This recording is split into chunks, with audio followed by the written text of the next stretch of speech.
Oh, new year, new me, bud. That's odd because it's a new year, same me. No, it's still the same me, but hey, new year, new intro. Let's get it.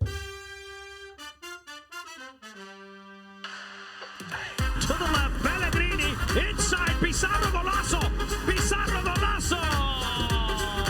Here's the goal scorer, Morgan, and he's done it again. Lewis Morgan with his second of the match. Higuain will have the goal, and he's framed the top 90. It's a sensational first goal for Gonzalo Higuain.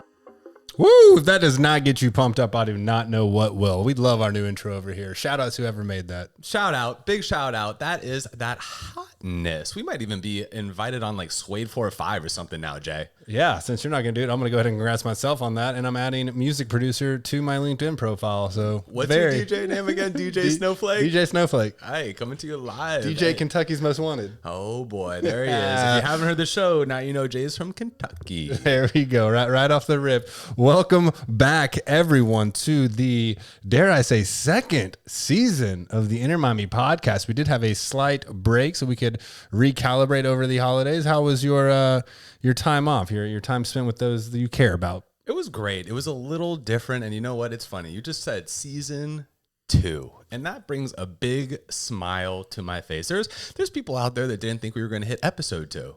There certainly are. Well, we silenced those critics, I guess. In our own creative, weird way, we did. But thanks for asking, good sir. The New Year's was a blast. We are excited for 2021. Spent the holidays down here. I know you went back up to Kentucky to see some family, your parents, and sounds like you had an awesome time. Even had a little bit of a white Christmas, to what I understand from what Chloe shared. And you know, myself and Sherry spent it down here, down south in the South Florida sun that we love so much. You know, had holidays down here, and we're excited to get the new year going. Very good, very good. Yeah, White Christmas was great, especially for Quinn. He woke up and started yelling immediately. I was like, no way he got out of bed, got downstairs to the Christmas tree to see presents. And so I jump out of bed like way too early. We're talking like 7 o'clock, and this is after... Yeah, knowing you a is whole a late night. drinking family, right? And I'm like, oh my God, I got to get up. And he's just at the top of the stairs just screaming because he sees outside's all covered with snow. So very, very beautiful. Glad to be back here. At what age does a 3-year-old wake up for Christmas morning? I think it was like 7. He typically wakes up like 6:37.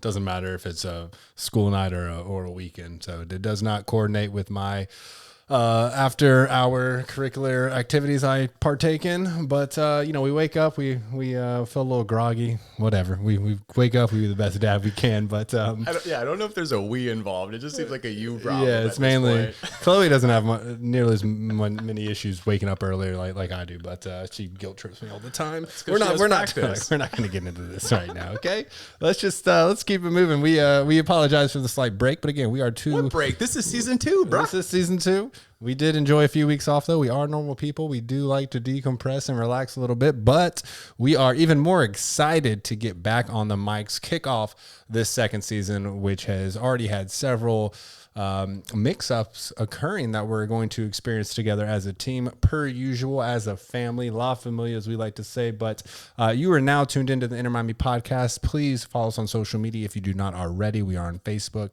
and Instagram at Inter Miami Podcast, and we are on Twitter at Inter MIA Podcast.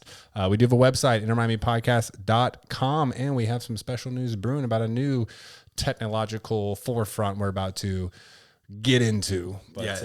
But we'll leave them hanging on that. Yeah, we'll leave them hanging on that one. But, check us out. Leave us a review if you are so inclined, preferably a nice review. If it's a mean review, just keep it to yourself or email it, We'll give you options. Prefer email. But, Jay touched on something pretty fun that we have in the works. That should be some new releasing news. But Jay touched on it all. If you don't do so, please follow us already. Tell your friends. Tell your sisters, tell your TS. Tell your TS. We love the TS around here.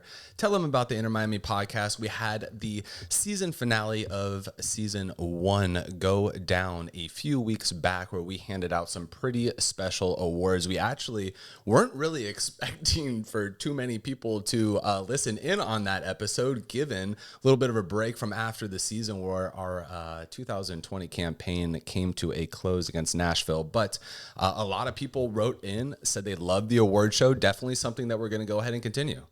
Yeah, no, it was an excellent turnout, and hey, the team agreed with some of our picks here. So just quick recap in case you did miss out on the first annual Inter Miami Podcast Awards. LGP won the Defensive Player of the Year. David Norman Jr. won the David Norman Jr. Sportsmanship Award. Coveted. Highly coveted David Norman Jr. Sportsmanship Award. Brek Shea, of course, hands down winner of Best Hair Game, not only on the team, but probably in the MLS over the past 10 to 15 years. Maybe in North America. Ben Sweat, rip to our boy Ben, friend of the podcast. He is no longer with the team. We will get into that later, but he did win the assist of the year from his dirty left foot cross into Carranza for that rainbow header against our little brothers. You may know them as Orlando City. We know them as the name we will not speak upon. Goal of the year was given. I did. I make myself laugh. I'm too corny. Gonzalo Higuain won the goal of the year with his free kick, which everyone should remember. Mr. Clutch was none other than Lewis Morgan himself, who also took home the MVP award from us. So Lewis Morgan taking home 2 awards, and he did get the official MVP award from the club as well. So very, very happy to congratulate Lewis and continue to watch him play on the field. I get nervous when anyone in the MLS does good because they're probably going to get taken by someone in Europe. And I know several teams are showing interest in Lewis, although his mother has reassured us that he's very happy, very content with Miami, with living in Miami, and with where the club has a vision for. So hopefully he will be here for a long time in the future. And best moment collectively was making the playoffs.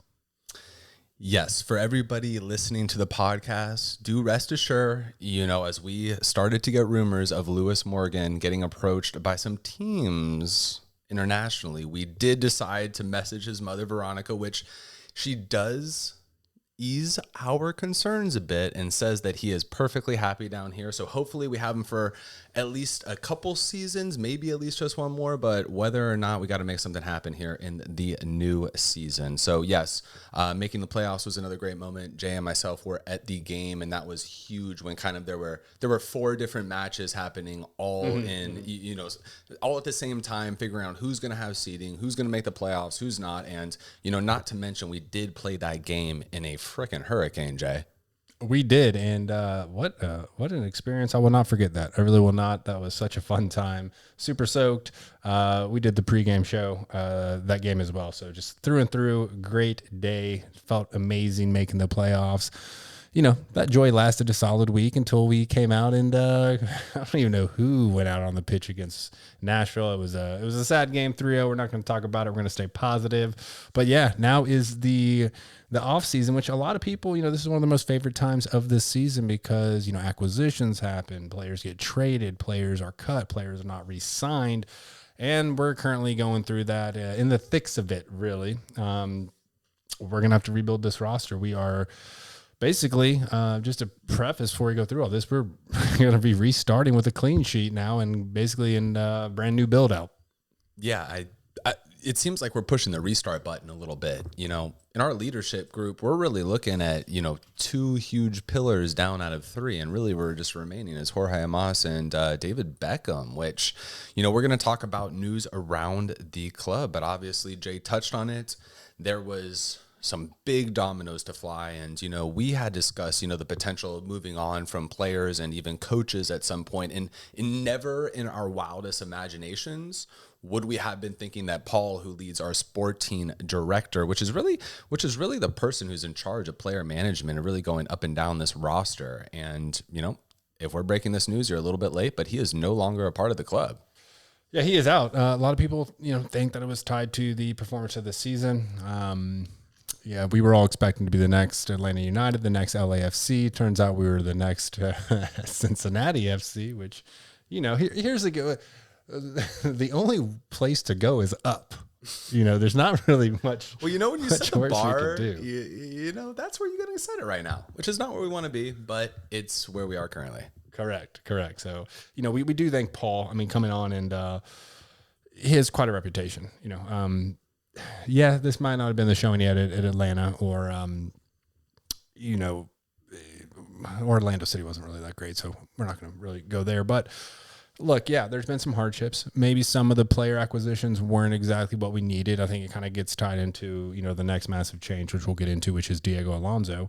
But, kind of looking back on this season, I mean, we still got Lewis Morgan. We still got, Brek Shea, who's gone with Paul everywhere he went. A major concern of mine was that Brek might not re-sign with the team since he kind of sticks with Paul McDonough, but Brek will be coming back. But really more importantly, like that Matuidi deal was beautifully orchestrated for TAM money for not a DP spot. Again, we have Pizarro, we have Higuain, so we did get some good pieces. We actually have a foundation to start with now, and I think we can build around that. I think initially earlier it was build a team without your stars, and now we can have the stars and build a team around the stars. You touched on some pretty big points, and especially with Matuidi and Higuain and Pizarro and folks like that. Now, I got to ask you on the flip side, though, Jay, do you think that, outside of Brek Shea, because he does follow Paul around where he seemingly goes, but these other big-time names like the Matuidis and the Higuain, coming over from Juve, do you think that's more of a Beckham or a Paul influence to bring him over to the MLS? I think it starts with Beckham, but I think Paul plays an integral part in that regardless. If we didn't have David Beckham as the face and name of our franchise, would we have those players? I think probably not, but I still think that he has business acumen in this league, which definitely played a part. And that's the good news for everybody right now is the fact that David Beckham is still a part of this club. So who's ever stepping in? Well, hold on now. David. Well, from what you just said right now, the conversation would have never sparked if David Beckham was not a part of the formula. Therefore, David Beckham is still a part of the formula. Therefore, I believe Inter Miami can still ignite and instigate those types of conversations with world-class players like your Matuidis and your Higuains. Yeah, well, David Beckham's the whole reason this franchise is in place. He's the whole reason that football's back in South Florida. I'm pretty sure you can't fire David Beckham. I don't think Moss has the overruling. I don't think Moss has the overruling power to do that. The good news is that, what I think you were kind of leading into is that David Beckham said that he's going to take a more hands-on approach this year. So what exactly does that look like? We have yet to see. I would imagine, and let me kind of, I guess, start this off with, David hasn't been in Miami since March, probably, honestly, the LAFC game when he was there. I don't even know. I can't remember if he was at the DC United game, but he did go back home, and then COVID happened, and a lot of people were complaining, like, why is David Beckham not more active? Why is he not here? And straight up, there was a travel ban from Europe coming into the United States due to COVID. So he literally just came back to South Florida for the first time since March. So any strings that he was pulling was probably from a super ritzy, high-rise loft in London or wherever. His house is probably all over the place. So a lot of his stuff was very hands-off, dealt with a lot of over-the-phone, FaceTime, email interactions. Now that he's here, and allowed back into the U.S., I do expect him to get more involved with kind of the day-to-day going on, the inner workings with the club on site. Yes, and really the hope is that while he spent his time, overseas, spending his time in Europe, he was building more relationships with players overseas as well. And, that is something that, we're hoping that was going on along in the background because, Jay, you're right. I think with him being back in the United States, staying here, the season's looking to target, that March kickoff time. So he should still be in the United States based on what I'm understanding. And, if that plays a better role for us, being a little bit more hands-on with the team, awesome. But, the big revealing part that I saw about this huge transition, over the offseason with Paul and Diego leaving the team is that, that not only tells us where the club is today, but also gives us a insight into the turmoil of what was going on during the regular season. And, I don't want to take this lightly, being an expansion team in any sport, right? baseball, basketball, football, soccer, however you want to look at it, it does have its challenges that a team who's been established and around for years does not have, right? It's not new to them overall as a concept.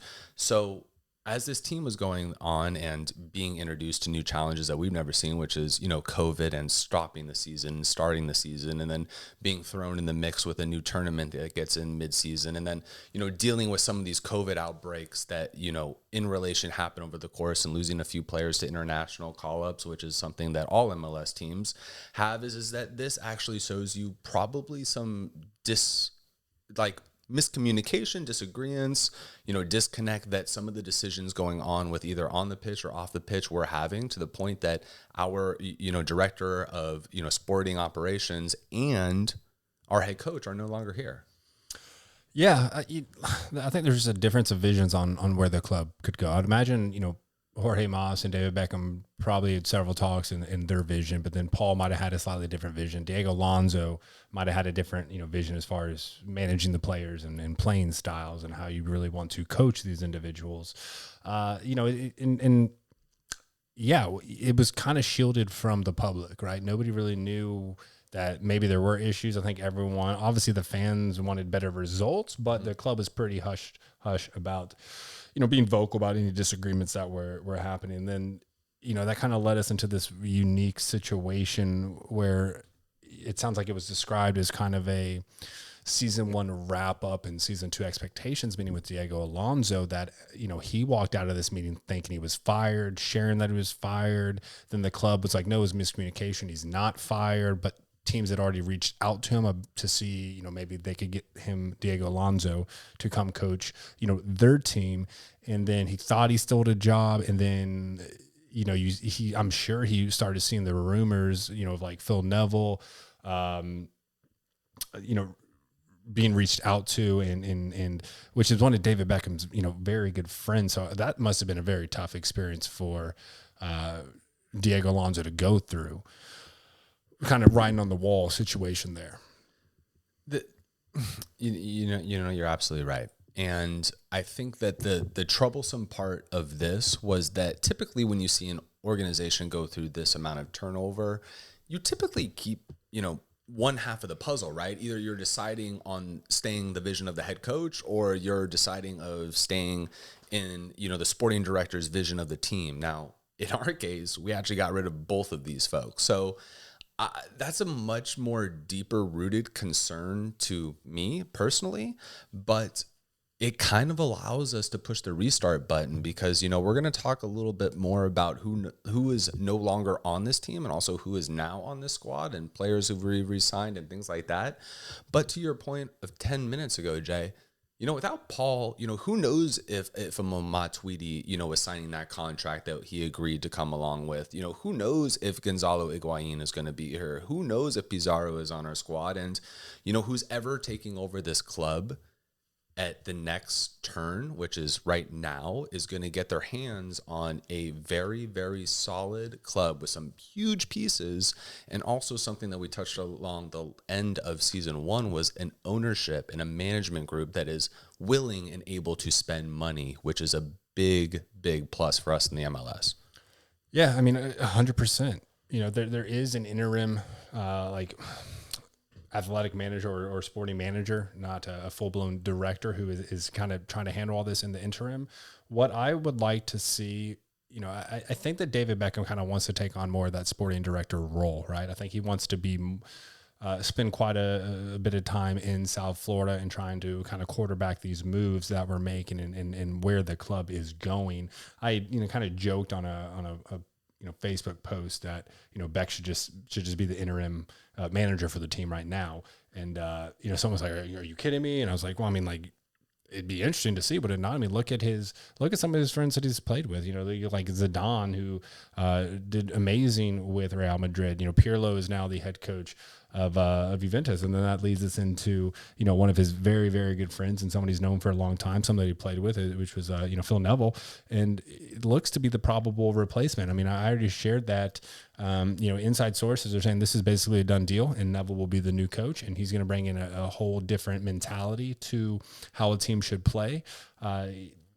kind of what I took away from it is that he wants to play a very short pass possession, flood the midfield, flood the central, of the field to really control the game and stop, having such gaps of possession and then relying on a counterattack, which, is funny to me because that's kind of how Diego Alonso described his playing style and what he was wanting with the team was no long balls, possession play, short passes, tiki-taka, right? But then, you see the season unfold and some people think we got worse as the season went on, but there was a lot of we became more of a counterattack based team where we're just giving up so much possession and then try and strike real quick. I think Neville, is going to get in here and try and make where we are controlling the game. Well, we may have been worse. We just may have had better players. That's a point too in itself. And, not to berate this point for too much longer, but, we expected at least year two, right? Yeah. Where year two were to happen with Alonso, I think it's very difficult to ask someone to step in year one and create a championship, atmosphere. Obviously, Paul did that at, places like Atlanta, right? But that's not your norm. Well, but he was he was a sporting director. He wasn't the coach as well. So, that's a lot of pressure on a coach. Very you true. didn't pick these players. You're just supposed to get all these people together and then make them play beautifully to win games. And I think that the reason we haven't had that many signings is maybe they're waiting to get Neville in there to get more of his input as well. That's a good point as well. And I guess what really the root of this issue is that communication seemed to have turmoil throughout the entire year. For the fact, again, going back to a few minutes ago, is the fact that both of these gentlemen are gone is not a good sign. Typically ownership does side with one way or the other. Now you're really pushing the restart button. So we'll see, though. I mean, hey, listen, from our record, which was not that good, we were looking at 7 wins, 3 draws, and 13 losses at the end of the season, and that's just simply not good enough. So who knows? Sometimes someone with a better vision, someone with a better understanding of the league, someone with a better understanding of the tactics, someone with a better understanding of what's going on will step in and do a little bit better. 100%, right? Again, it wasn't like we could really drop down any lower, right? We'd only get a little better. So I'm not completely against complete reset. If it puts, the right people in place, then by all means. I think as long as David Beckham is the face of this team, the MLS is kind of known for being a league that European superstars go to retire. But I think as long as David Beckham is the face of Inter Miami, that is a premier MLS destination. And what I'm hoping is that over 10, 15, 20 years, that Inter Miami becomes known as the premier MLS team for European stars or South American stars to come to. I'm hoping we kind of create this almost like a tornado vortex vacuum, whatever you want to say, where this is where you go, where they know hey, I'm going to retire in 6 years. I'm going to play 4 more years, on a high level in Europe. And then I'm going to go take my last 2 years to Inter Miami, to David Beckham's team. But also it's a desirable destination to live and retire in as well. Yeah. And listen, that is great. And as the, idea that MLS continues to grow in popularity in, the United States and also on a world, scale, we'd also hope for this, league not to be just, the end destination of the final road, the last 10% of someone's career, but actually bring them in, some of their primes. And this is where the league is looking to get to. But, outside of, bringing in worldwide talent, we also have a beautiful facility that's one of the best in the entire country. And, we got homegrown players like Felipe Valenzuela, who we're going to talk about, or Edison, those folks who played on that club and who are coming through our own grown system, which is pretty exciting as well. It is. I mean, you look at the World Cup that's coming up, you look at the United States men's national team right now, and, these are no longer MLS players we're thrown together to compete against European juggernauts, right? These are, you look at our roster, it's beautiful, right? You got Christian Pulisic at, I love him to death, Chelsea. Stud Gio Reyna from Dortmund. Stud Weston McKennie's playing at Juventus with Cristiano Ronaldo. Sergio Dest is starting at Barcelona. We're getting a lot of these younger kids coming from European academies. This was the first season that Inter Miami was even an organization, really, from a an athletic playing standpoint.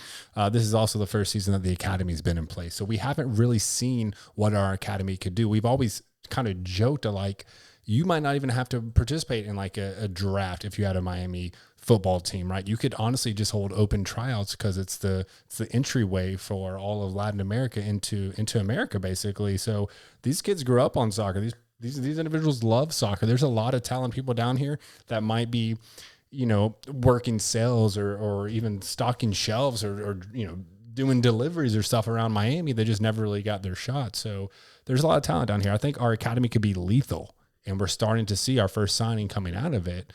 But there's going to be I think we have potential to have easily a top 5 academy over the next 5 years. Absolutely. And that's why, the MLS has really been targeting Miami for quite some time, and they just needed the right ownership group, which fortunately for us, Jorge Mas and David Beckham were a part of. And, the don't get it twisted, y'all. Like, the MLS has tried to have a team down here. They have wanted a team down here for quite some time. And to your point, someone like, Felipe Valencia, who we're going to talk a little bit about down the line, he's from Kendall.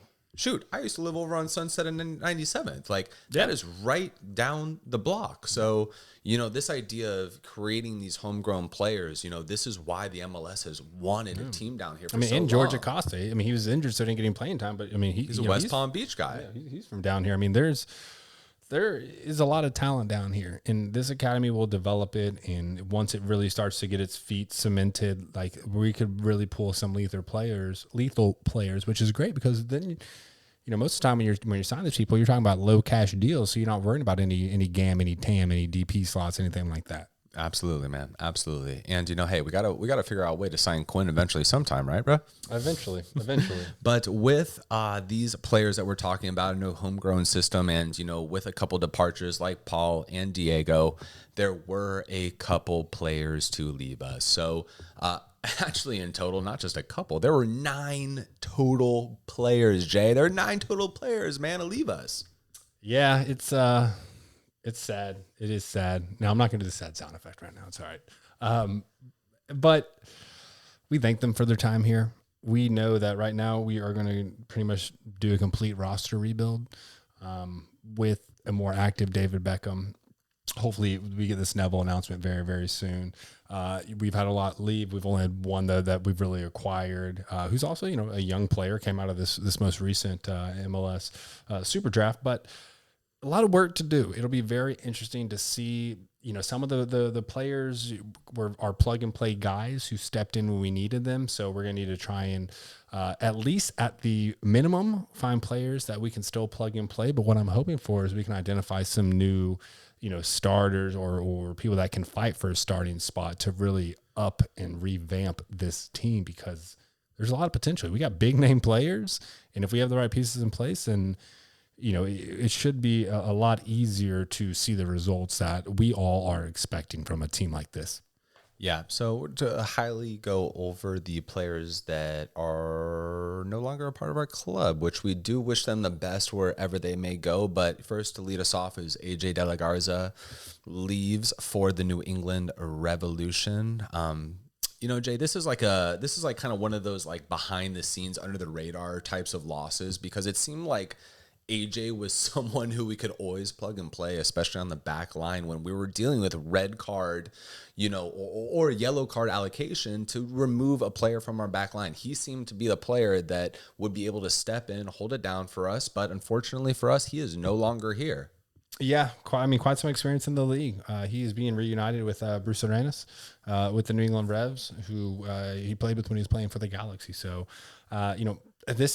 this sucks, right? Because it's kind of sad, but obviously we thank them for their time. We wish them the best of luck in the future.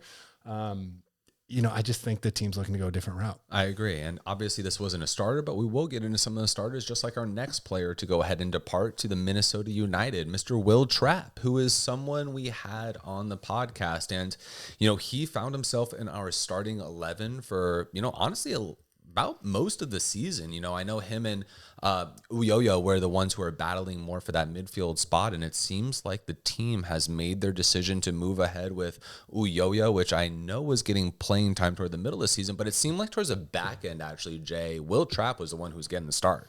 Yeah, I think they were kind of seesawing there. Everything changed once Blaise Matuidi came onto the scene, because he was definitely going to occupy one of those CDM spots. The interesting thing to me is, Diego Alonso was so gung-ho on the 4-2-3-1.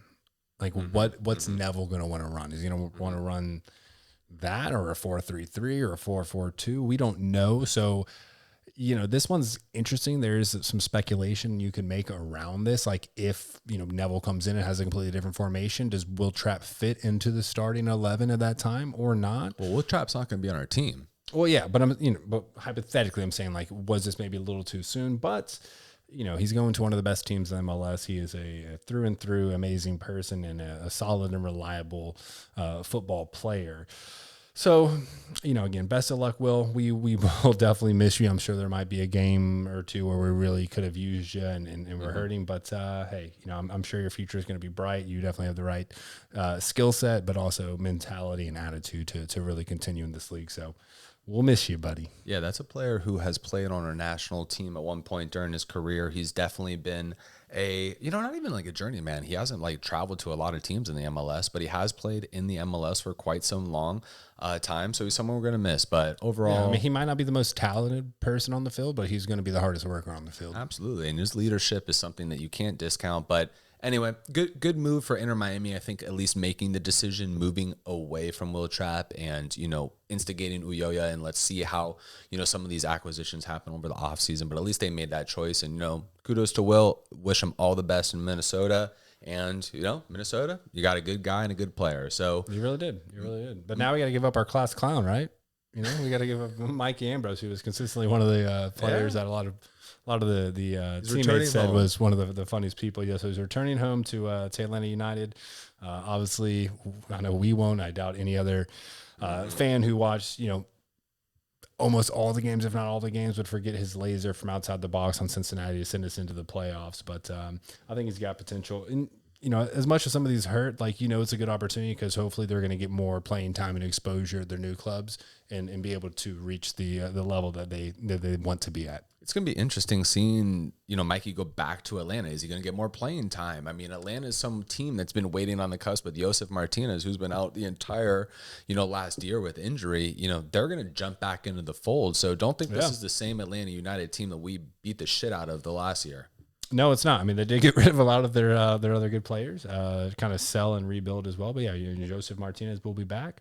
That's going to get to the level of rivalry that I think that we were all expecting prior to Josef Martinez going down and then the struggles they had. But this Atlanta should be a perennial contender in the East and a perennial adversary of Inter Miami. And I think even maybe more so than what Orlando will be.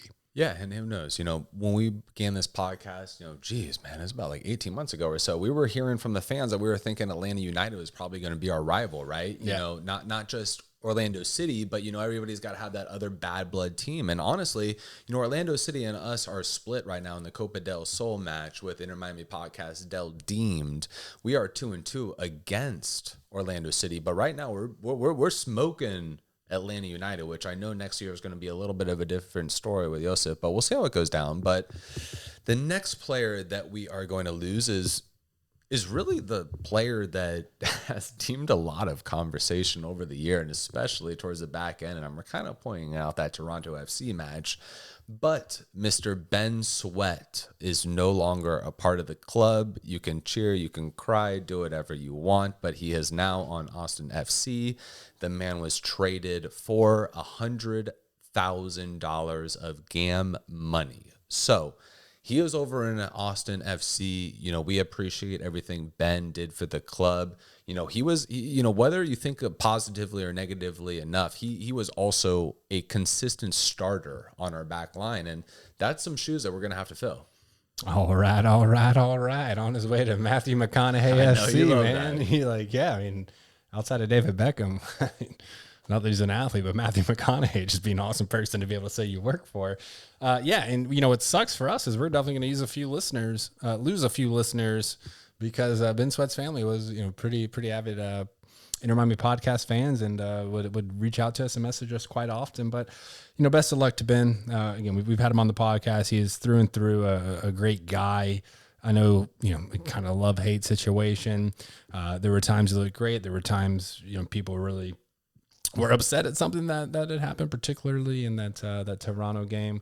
But at least 100K GAM is not invaluable. So that we'll definitely use that in the future, and to at least get that, and then send him on to a club who I think could really use him in their first season, looking to build their roster. Because say what you want about the guy, he is an experienced player in the league.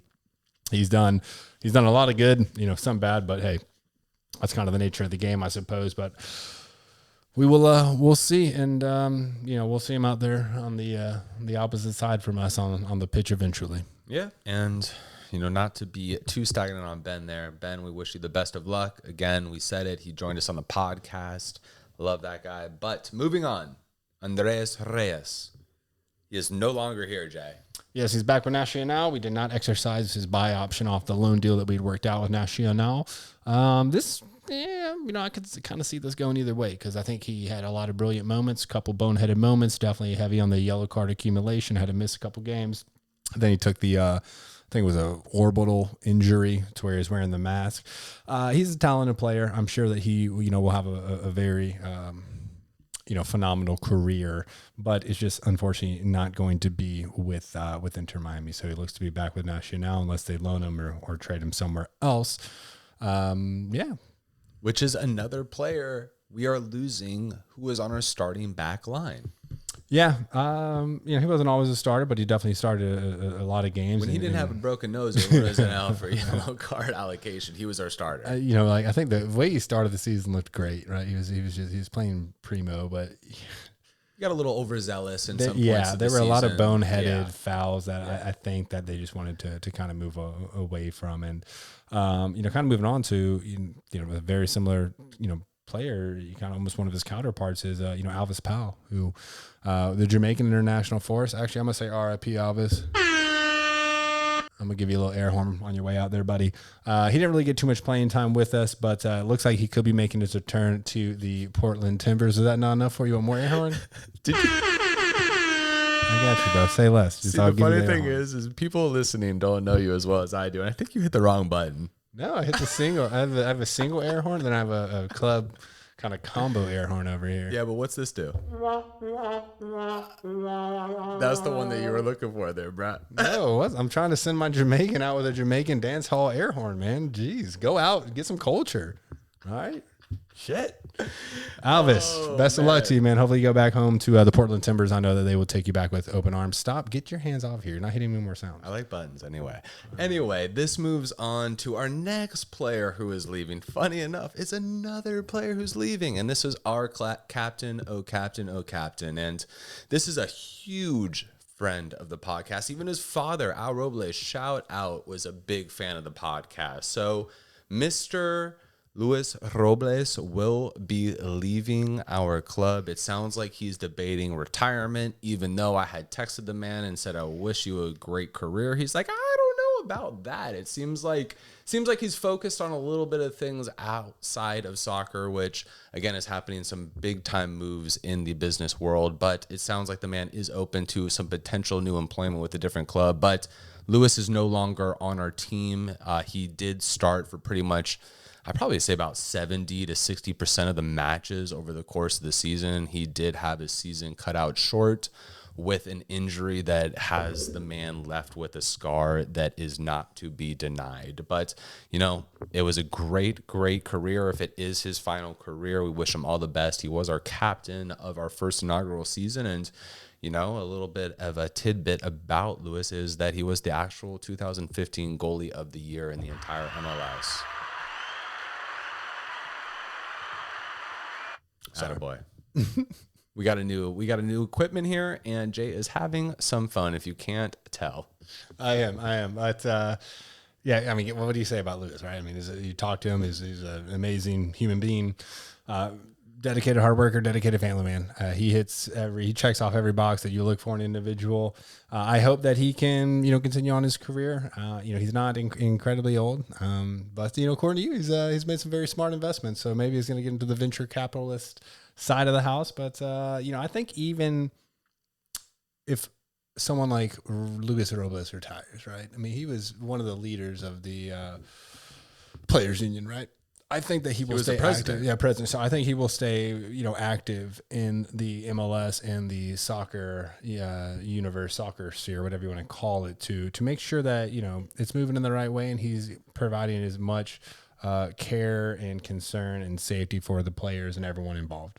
I'm glad you said that, because this is someone that the MLS doesn't want to lose. This person has known around the league as just a stand-up great guy. And, if that's, offering him a position inside the league office as being, a special consultant or being an advisor or whatever that may be a part of, it's an unfortunate day when the MLS loses someone like Luis Robles. So we're hopeful that he's going to stay a part of the organization as a whole. But, he does have other ventures, and we wish him the best of luck. However, his life, career, I know he's a big family guy, takes the journey. He's going to do great in whatever he does. And, Jay, that leaves us to our next departure, which I know is a big blow for you. But one more thing. He will always go down as the first ever captain of Inter Miami. He will. So shout out, hats off to Luis Robles.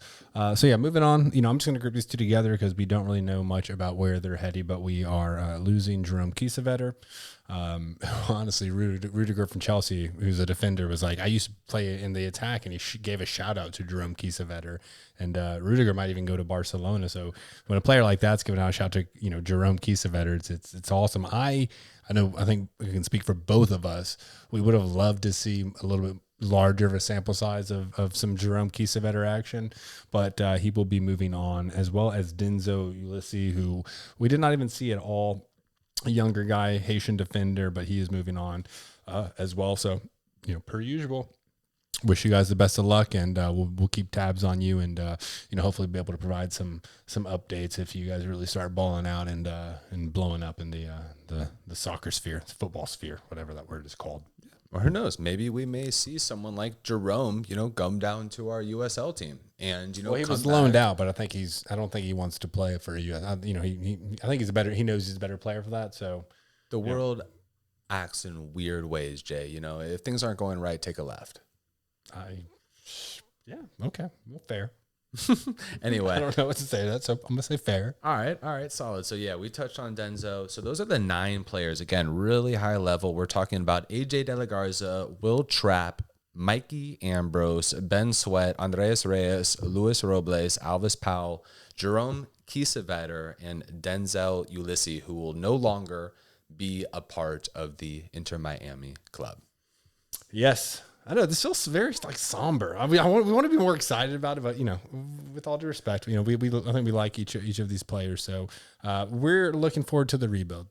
So are we, but somber is what's going to happen when you lose 9 players on your club, man. But I gotta ask, man, out of all these players that are leaving our team, which player do you think is going to have the biggest blow to our squad? If I had to pick one player, I think there's several in here that we definitely could use in some capacity, but I think Will Trapp is pretty glaring. I think that maybe in a different formation, we could utilize him in another way where, he would be a game in, game out starter. But even, if not, I still think he's a great player we could have come off the bench and, just someone that's reliable. I think it's going to be hard to find just a player who is well-rounded. He might not be the all-star stud game breaker, but he's definitely someone that, we could benefit from. So I think he's going to be the one that would hurt the most. I got to agree, man. I think people are going to discount Ben when he leaves, but other people might also set parades off. Yeah, that's kind of 50-50 on that one, depending on who our listeners are. But, just I guess kind of flipping the question back on you, just with this reshuffling, who are you looking at to have a greater impact in the new season in 2021? Man, I'm looking at, 2 really, really young players, and there's one that's going to be noticeably lost off my list, but one is Dylan Nealis, who we actually drafted number 3. Recognize how I just said that, number 3. Not our first overall draft pick, which is Mr. Robbie Robinson, and also not the draft pick that went over to our neighbors up north, Mr. Daryl DK, which, again, that's for another day. But I would say Mr. Dylan Nealis is going to see a much, much, much bigger role on our club, even though I feel like for most of the season he did show his appearance quite frequently. But I think he's going to get a little bit more of a starting position here on our club. And I think he deserves a larger position. I don't know if it's going to be a starter yet, but he definitely had more of an impact than Robbie did, which is unfortunate to say. But now Robbie's going to have to fight for time with Gonzalo Higuain and Julian Carranza. So, we'll see what happens there.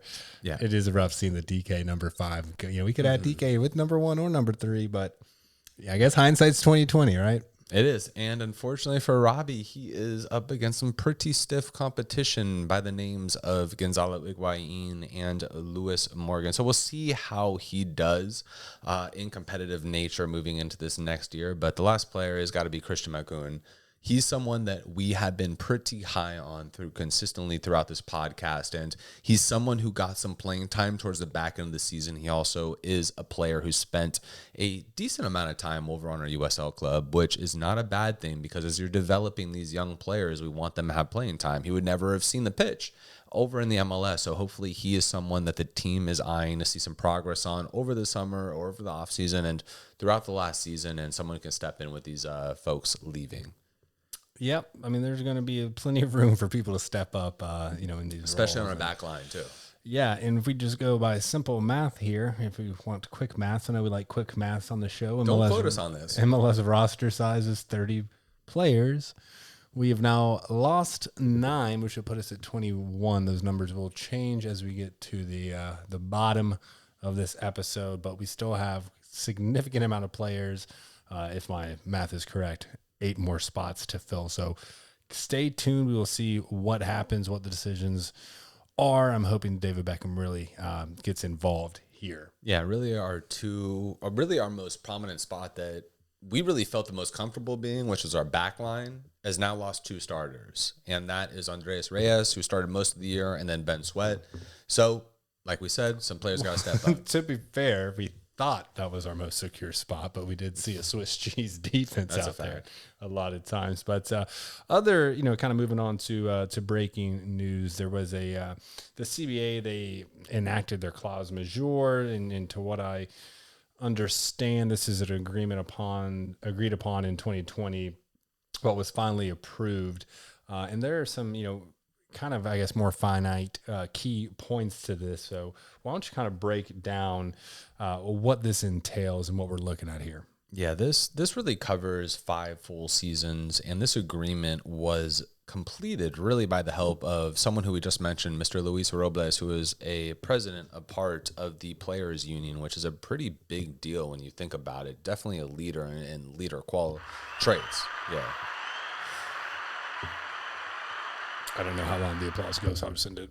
My man. So basically the agreement was executed. It's going to go ahead and take effect. There are 9 main points for the MLS that are worth noting. There are a few more, so if you are interested, go ahead and look up the new CBA agreement. Pretty cool. But for those of you who are unfamiliar with what the CBA may stand for, that is the collective bargaining agreement, which is really the relationship between the players and, at the end of the day, the owners, which are a part of the league. So the main topics to really talk about is an increased investment in player spending, which is going to increase over $2.2 million, which is huge, because if you're a fan of the podcast, you know what Jay and I talk about all the time, which is really just increased spending for the players, right?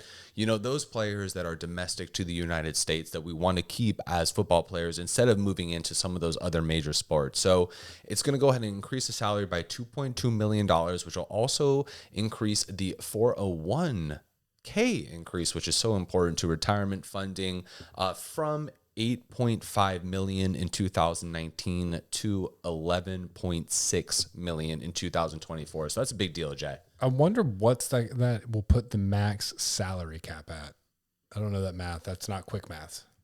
Yeah, that's not quick math. So I'm curious to see, how much more we come north of like 480K, right? Is that obviously more money the better, but stay tuned. We will look into that and come back with a finite answer. Absolutely. Stay tuned to the next episode. Cliffhanger there, y'all. But greater salary budget flexibility across rosters is the other main point. And, some of you listening may be saying, like, what the heck is that? That sounds exactly like what your previous point was increased investment of player spending. Well, during the last 3 seasons of the MLS through 2017 and 2019, clubs were provided an additional $1.2 million per season in TAM money, which is targeted allocation money, to be used for the acquisition of retention of players within a certain salary budget range. Now, under the new CBA, that $1.2 million per season has now been converted into GAM money, which is different than TAM money and may be used across the entire roster. So that is one caveat that's going to be switched here. And I know it's a little bit confusing.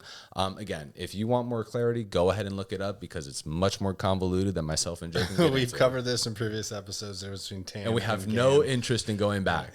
TAM is more specific than GAM. So if they're going to open it up to to GAM, to general allocation money, then that will make it easier across the league. But it looks like, just to put this into perspective, as far as like player spending and kind of salary cap goes, in 2019 it was 8.5 million, and it's going to be 11.6 million by 2024. So kind of gradually increasing up to what we could pay players. Yeah, so that's the general salary cap rule that we're talking about here, outside of the TAM and the GAM money that we just talked about. But moving into the third point is really a big one. It's a hot topic around players' unions and associations across any sport right now, and that's really the players' share in media revenue. So for the first time, players' spend per club will include a share of increased revenue generated by the MLS under the new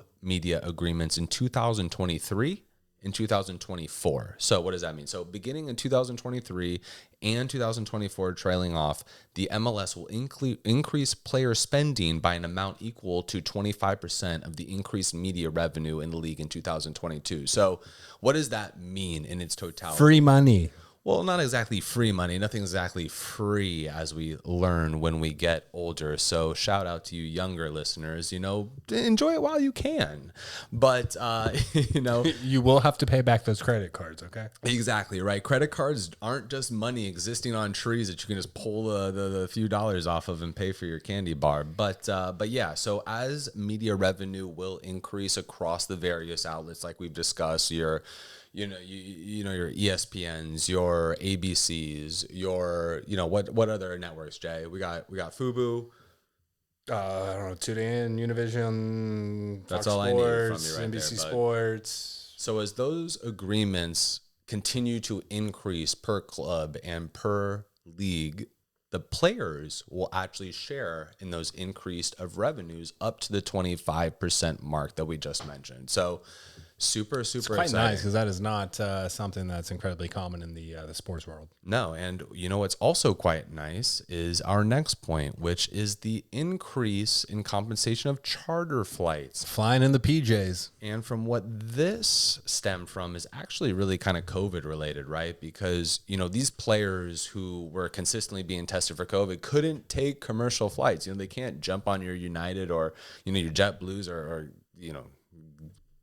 just your Spirit Airlines or something like that. But, they can't jump on those flights because due to risk of COVID. So, what the league has taken a part of them, not just a luxury, but also a safety precaution measure, which I think kind of played in kind of perfect timing with everything, is that the clubs will be required to use charter flights for 8 legs of travel during the 2020 regular season, which will actually increase it to 16 legs in 2024. So that's in 4 years, those are going to actually double. And that is just the agreement portion, right? That's not saying that like David Beckham and Jorge Mas can create private flights on their own, but this collection bargaining agreement with the players and with the association is what's basically mandatory throughout the entire league. Understandable. Okay. Fair enough. Now, the next part we're going to get into is I'm curious because a lot of people are calling for these rules to be changed, right? And what I'm referring to is the 3 designated players, with one of those being a young designated player. A lot of people are hoping that they either expand it to 5 designated players with either 1 or 2 young designated players, or just do away with the young designated player tag and just allow 3 pure designated players. It doesn't look like we're there yet, but there seem to be some changes on under 22 players and designated player spots. So what's the latest on that? Yeah, well, you're right. Unfortunately for the MLS fans that didn't get enough superpower, power out there, is that we're not going to increase it to 5 designated players. We're going to continue with 3, but beginning in 2001, the MLS will have the discretion. 2001? 2001, man. We got 1 year to... Actually, this is 2001. It's 2021. Let's go. 2001. Anyway. I was in 7th grade. I remember. Oh, wow. I said 2001, yeah, that's man. what I'm laughing at. I remember being in the music room in my grade school when 9/11 happened. God, I was 10. Oh, you're absolutely right. Holy smokes. Well, we don't need to bring up... We don't need to date ourselves like that. Right now. I mean, but hey, we're not that old. We're young. We're hip. Yeah, facial hair. There's a couple gray hairs coming out this salt and pepper here. But anyway, we won't bore you too much. So the club will have the discretion to sign up to 3 designated players. Now, those players who are 22 years old or younger will be able to be signed at a reduced salary budget. Now, that doesn't sound like that big of a difference, but I think it's more pertaining to those young DPs, which in our case is your Mateus Pellegrini. Yeah, so I'm wondering, so if you found a stud that made, you had to pay him like $2 million a year, right? Like a young up and coming, like say, I don't know, Colombian, Argentinian, Brazilian, someone like that. This kind of sounds like maybe their salary would be like $1 million a year, but you could get it reduced a little bit based off this rule to maybe like, I don't know what, 600,000, then work it down from TAM or GAM from there out. Yeah, I mean, it kind of coexists with kind of this other last main point, which is really that the league will have the right to limit the compensation of that 3rd designated player to the maximum of the TAM salary, which again, that goes back to the TAM and the GAM. And again, way too convoluted. Go ahead and Google it. That's why Google exists. But it will go ahead and play to the maximum of the TAM salary unless the player is 23 years old or younger, which in case there will be no limit. So again, we're dealing with more younger players here. All right. Well, let's first off, thank you for that. Take a drink if you were listening to that there. Let's go ahead and digress to easier things to process in one's mental capacity. But yeah, so stay tuned on that. That'll be morphing over the next few years, and then who knows, maybe in 2024, 2025, 2026, something like that, we can get an increase in DP slots or maybe some of those rule changes that we're looking for. But let's get to some positives, man. We're talking about, this was delayed. This is probably 3 weeks delayed, but they finally did do it. We did re-sign our loving Viking fighter. You may know him as Brek Shea. We call him the Golden Eagle. I don't know. I just made that up, but he will be coming back for us. Cannot be more excited for Brek Shea. Battled through some injuries after like a resurgence in his career. It's not an Alex Smith situation, but he did tear his knees up pretty bad. So to be able to see him come on with Fort Lauderdale CF, get promoted up to Inter Miami, and then come on and make such an impact.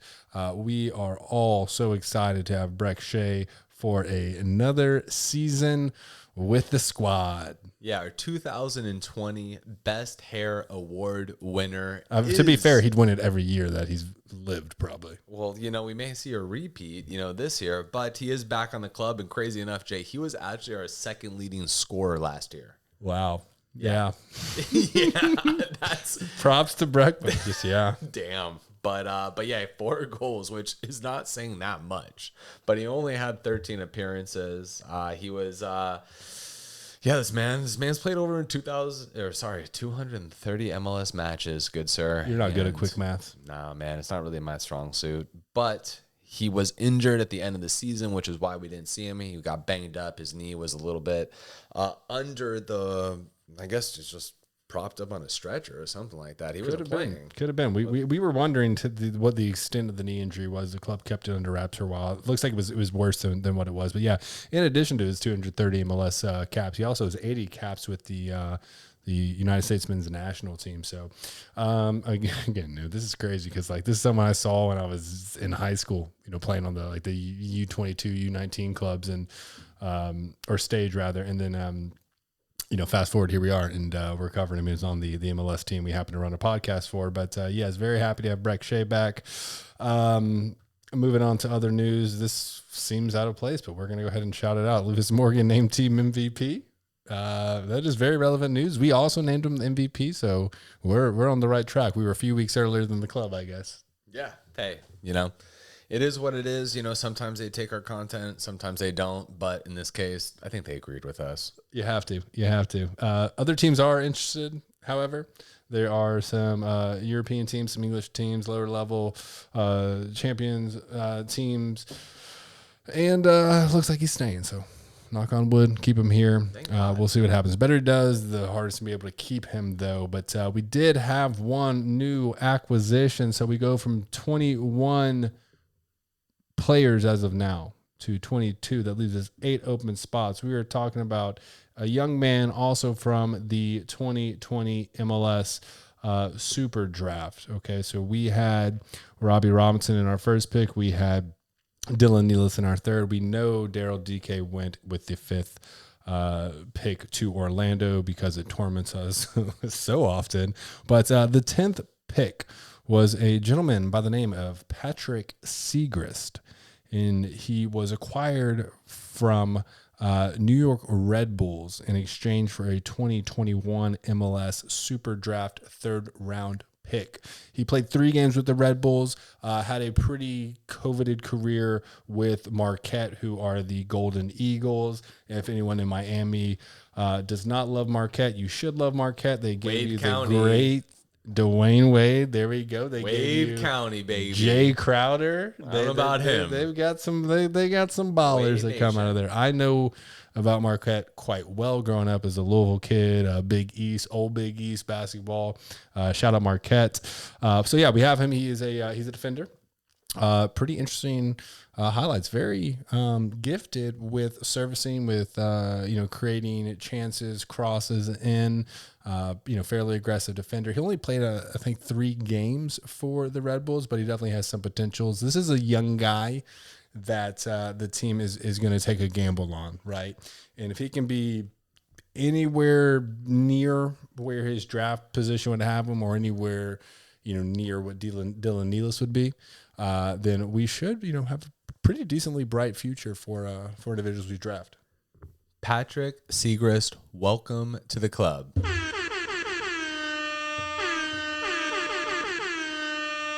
And as Jay mentioned, he had 3 appearances in his rookie campaign. The only thing concerning, right? And the Red Bulls, they were pretty good. They beat us. They're pretty solid. We can be mediocre, but it's all good. But the only thing concerning with him, right, is that he was he was a 3rd round pick out of the Super Draft in 2020, right? So he started the first 2 games for the Red Bulls, but didn't make another start after the first 2 games. So kind of brings some concerns into my world. Was he battling injuries? Was he dealing with a little bit of a better player off the bench? Did he lose his starting spot? What happened during that time? But he is on our team nonetheless.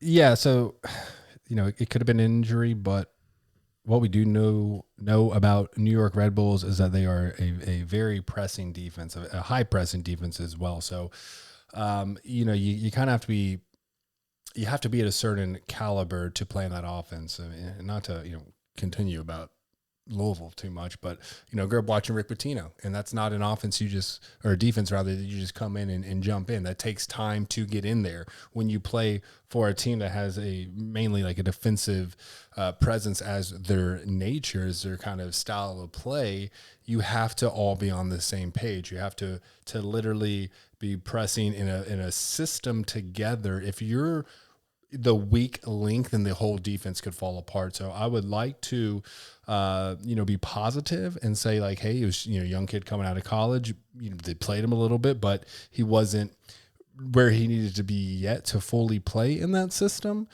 We, at least now, unless, Neville comes in or another coach comes in and we go to a high press kind of defense, I think that he has a lot of potential here. So, he's young, right? So, I mean, we've got Robbie, we got Dylan, and now we have Patrick, who are all, low 20s, right? Young 20s. And there's a lot of potential here. Can you groom them? Can you get them to where you need to be? If you look at the NBA, man, you take a couple good draft picks, they could change your whole outlook for your organization over the next 5 years if you do it correctly. And that could be this situation. Yeah, I mean, listen, you draft right or you may groom right, which is a perfect segue. Or you may trade right. That's basically the 3 pillars. Exactly. But to focus on the second one there, our other option is home-growing players, right, from our academy, right, who's down in this area, who we build and talk about player development to hit that senior level of the MLS team. And there's one player that is a homegrown player that is going to now join our senior level squad here in 2021, and that's Felipe Valencia. It is. I mean, we'll move on here, but like I honestly, I have a pretty good feeling about Patrick Seagrist. I think there's a lot of potential there, and look to the club to develop him. But yeah, so let's get into this. Right, this is major news. Felipe Valencia. This is the first player that we've signed out of the academy, and he happens to be very, very young. He is the 15th youngest player to sign a contract in MLS, but he broke Weston McKennie's, who we mentioned earlier in the show, plays at Juventus with Cristiano Ronaldo and Paulo Diablo, and that awesome team.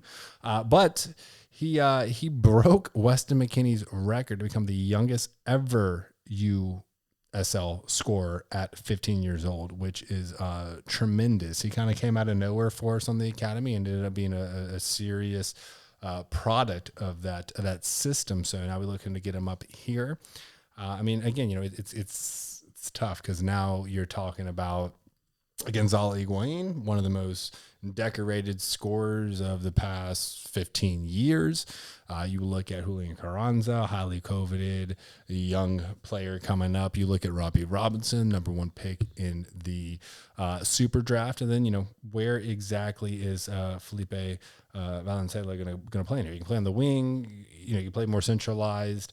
Does he compete with Mateus? He's certainly probably not going to compete with Lewis Morgan or Rodolfo Pizarro, but he's young. Just keep in mind he's young. We might not be reaping the benefits for another 2 to 3 years. We're talking about going up from the USL level to an MLS level, which why that gap might not be as significant as going from like one of the minor leagues in England over to the Premier League or something like that. But there will still be a learning curve. But this is something to keep your eyes on. This could be a truly special story if he can find his feet on the MLS side as well. Very, very true, Jay. And I think that this pretty much puts Mateus Pellegrini on gut check right now. Because to your point, there's no way Lewis Morgan's getting touched. He's going to leave. He's going to transfer before we're ever going to have to go ahead and let him go. That's not a problem. Felipe is going to have to compete with Mateus. And I honestly like this because he's one player, especially claiming our young DP spot, being the third, that really has to show up. Because in the MLS, that's a huge deal. You're allocating so much of your assets. I'm not going to say budget. I'm going to say assets to your designated player. And for Mateus Pellegrini to not be consistent, or as much as we would like him to be consistent, is a big problem. So it is, but there's still adjustments that sometimes it takes. Sometimes you can jump in there seamlessly. Sometimes it takes longer. I think Pellemesi started to step it up towards the end of the season. He did, and we saw. Can he build off that or not? That's the question. Well, Mateus was actually our player towards the back end of season 1 that we were most looking forward to seeing season number 2, right? He's someone that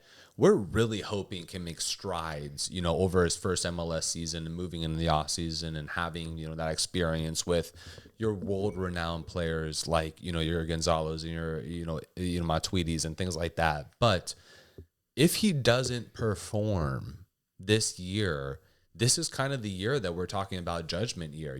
Diego Alonso leaving was a little bit earlier, I think, for our taste, even though it seems like that there was a little bit more of a deep-rooted issue than what we may have been understanding throughout the season. But Mateus was the player that we looked at the back end of season 1 is, hey, this is someone who, if he doesn't step up, we may have to reallocate this roster spot, but also asset to someone else. And, Felipe joining the team has done nothing but impress. And funny enough, Jay, you touched on a lot of stats about Felipe, but what you didn't say is that he actually joined the men's under 15 club in 2020 and performed pretty damn well. Nice. No, very good. And look, so here's the situation, right? He's 15. Young DP slot, you have to be under 23. Mateus Pellegrini is 20, so he still was I don't know when his birthday is off the top of my head, but we're looking at probably 2.5, 3 years. There will become a situation where,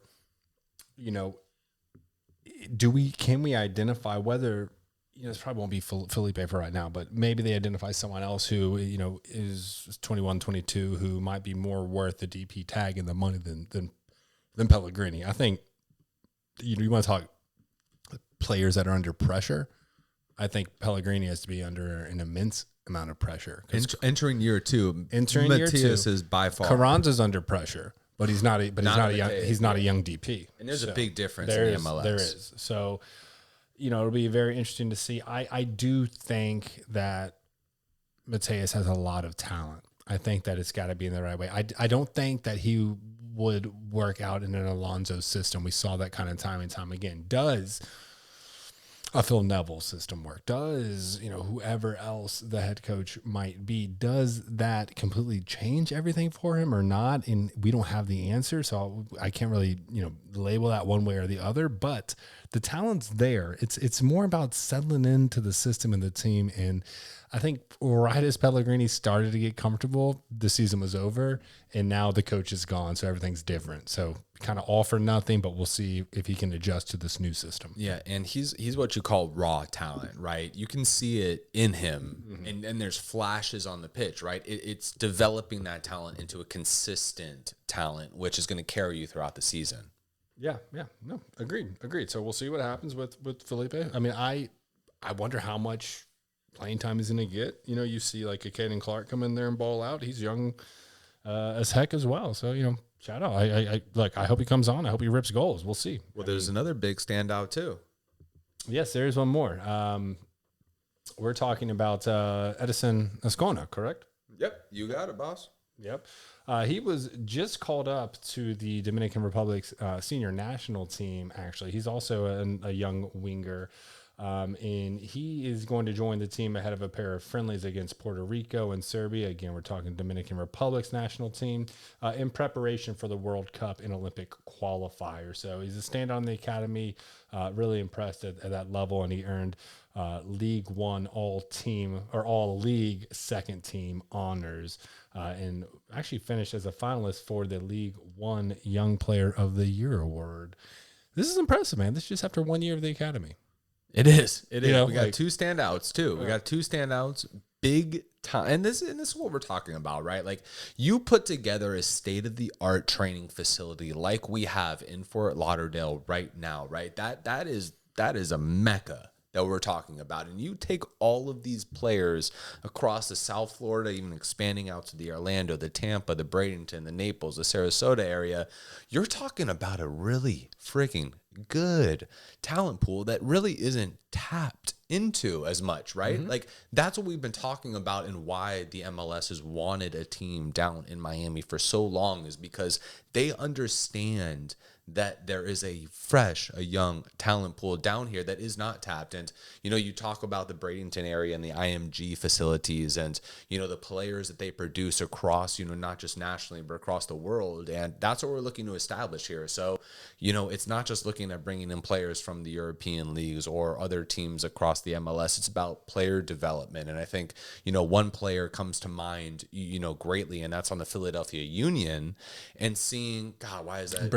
Brendan Aronson going overseas and playing for RB Salisbury. RB Salisbury, right? Like those are players that, you get at a discounted price, right? When you bring in your Pizarros and your Higuains, those are big ticket players. And luckily enough, we had the Matuidi here that was signed at a deal that I don't still think to this day anyone really understands how that got done. But, you start talking about these lower... McDonough's going to be in prison in 5 years.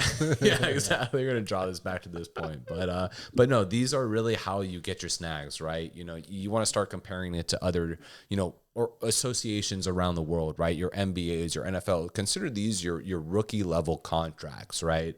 Where your Dak Prescotts and your Lamar Jacksons and your Kyler Murrays are playing for literally hundreds of $1,000s. When their contract renews, it's going to be millions and millions of dollars. Yeah. So that's really the comparison. That if you want to take an American association and compare it to the kind of world level in the soccer, that's what you want to look at it like.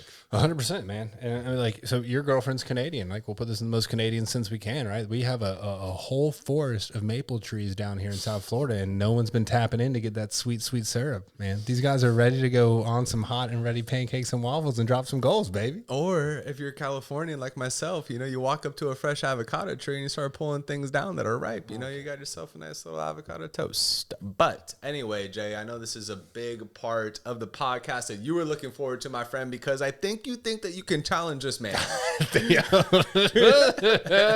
Don't put it out there, but I'm always down. Yeah. So we're going to talk about a little bit about the eMLS right now. And Inter Miami has made its first ever esports athlete signing, which I find funny because to group the term esports and athlete into the same word or phrase is a little interesting to me because they're not always fit, if you will. But yes, Inter Miami signed Venezuelan native and South Florida resident. But most importantly, this man has got to be Greek. And I know that it really excites Alex Papa George because his last name is Georgakopoulos. But we're talking about Pablo Georgakopoulos. He will be representing Inter Miami in the club's first ever season into the eMLS. Again, their first esports athlete signing. His tag, he plays on PS4, PS5, because he doesn't have an Xbox gamer tag. So I'll probably never be able to play him because I'm Team Xbox till I die. But he goes by IMCF_Pabs, Pabs, like Pablo, but Pabs. He will play in eMLS Series 1, which started on January 5th. The tournament will consist of 4 days of qualifiers with 4 games. Each of the first 3 days, 2 games on the last day.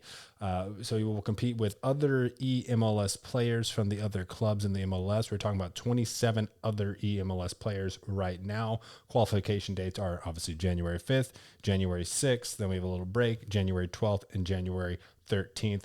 Again, 2 qualifications on the very last day. So that's a total of 14 qualification matches. Same point system we use here in MLS league play and really any soccer league or watch their league play.